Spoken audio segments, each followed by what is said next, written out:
friends, do you love books as much as I do? If you do, you might want to check out this playlist. But anyway, every book has important parts that help us read and understand it. Today, we're going to learn about the parts of a book and how they work together to tell a story. First, we have the cover.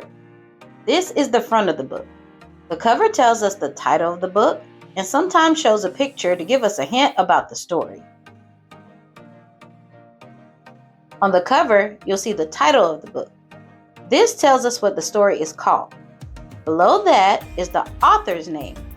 The author is the person who wrote the book. Next is the spine. The spine is the part of the book that holds all the pages together. When the book is on a shelf, you can see the title on the spine to help you find it. Inside the book, we have the pages, of course. This is where the story lives. The pages have words, pictures, or both to tell us what happens.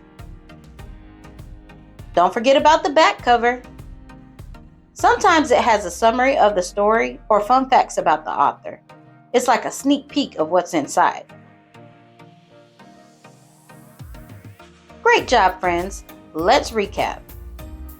Books have a cover, a title, an author, a spine, pages, and a back cover. Each part helps tell the story in a fun and special way. Now it's your turn. Grab your favorite book and explore its parts.